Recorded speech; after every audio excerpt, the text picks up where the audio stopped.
You, John Fitzgerald Kennedy, do solemnly swear. I, John Fitzgerald Kennedy, do solemnly swear.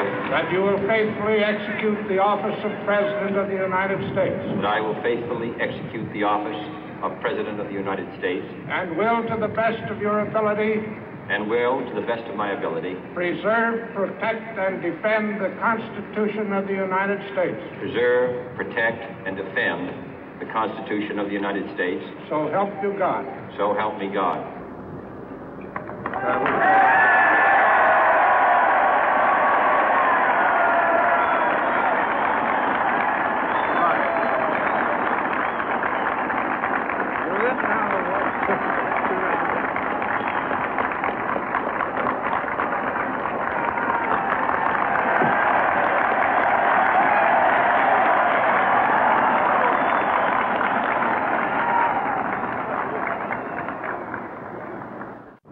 Vice President Johnson, Mr. Speaker, Mr. Chief Justice, President Eisenhower, Vice President Nixon, President Truman, Reverend clergy, fellow citizens. We observe today not a victory of party, but a celebration of freedom, symbolizing an end as well as a beginning, signifying renewal as well as change.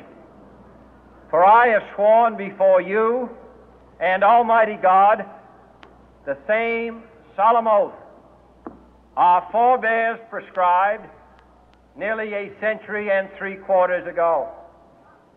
The world is very different now, for man holds in his mortal hands the power to abolish all forms of human poverty and all forms of human life.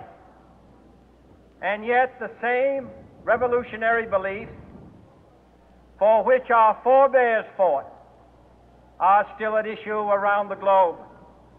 The belief that the rights of man come not from the generosity of the state, but from the hand of God. We dare not forget today that we are the heirs of that first revolution. Let the word go forth from this time and place to friend and foe alike that the torch has been passed to a new generation of Americans born in this century, tempered by war, disciplined by a hard and bitter peace, proud of our ancient heritage, and unwilling to witness or permit the slow undoing of those human rights to which this nation has always been committed and to which we are committed today at home and around the world.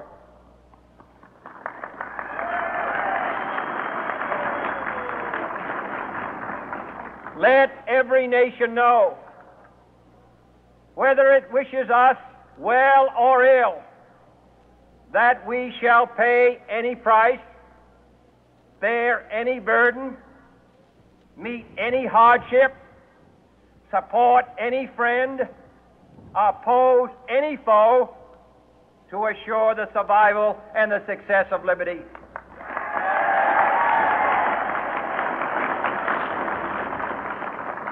This much we pledge and more. To those old allies whose cultural and spiritual origins we share, we pledge the loyalty of faithful friends. United, there is little we cannot do in a host of cooperative ventures. Divided, there is little we can do, for we dare not meet a powerful challenge at odds and split asunder.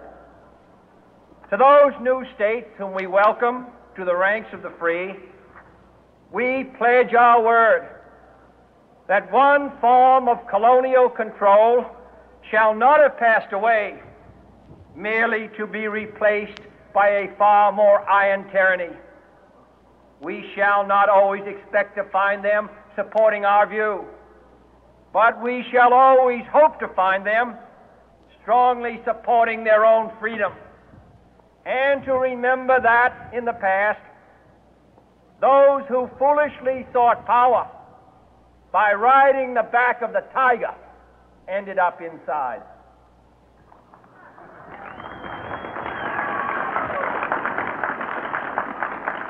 To those people in the huts and villages of half the globe struggling to break the bonds of mass misery, we pledge our best efforts to help them help themselves for whatever period is required, not because the communists may be doing it, not because we seek their votes, but because it is right. If a free society cannot help the many who are poor, it cannot save the few who are rich.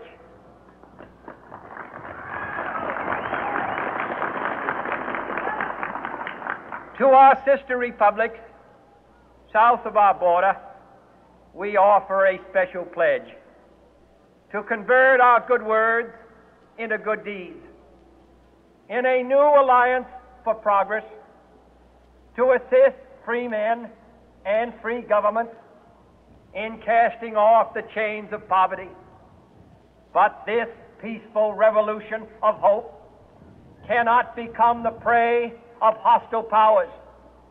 Let all our neighbors know that we shall join with them to oppose aggression or subversion anywhere in the Americas. And let every other power know that this hemisphere intends to remain the master of its own house.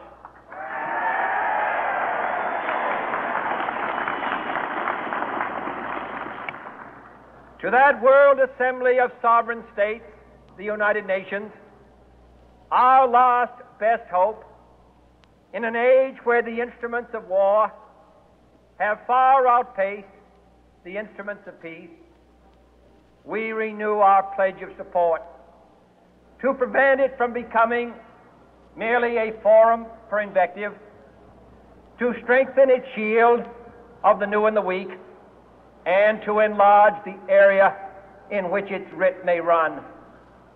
Finally, to those nations who would make themselves our adversary, we offer not a pledge, but a request that both sides begin anew the quest for peace. Before the dark powers of destruction, unleashed by science, engulf all humanity in planned or accidental self-destruction, we dare not tempt them with weakness, for only when our arms are sufficient beyond doubt can we be certain beyond doubt that they will never be employed. But neither can two great and powerful groups of nations take comfort from our present course, both sides overburdened by the cost of modern weapons, both rightly alarmed by the steady spread of the deadly atom, yet both racing to alter that uncertain balance of terror that stays the hand of mankind's final war.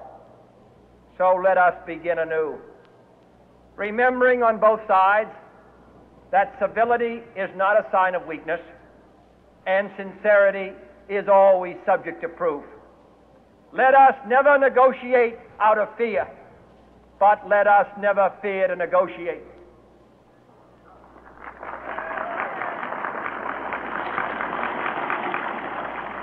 Let both sides explore what problems unite us, instead of belaboring those problems which divide us. Let both sides, for the first time, formulate serious and precise proposals for the inspection and control of arms, and bring the absolute power to destroy other nations under the absolute control of all nations.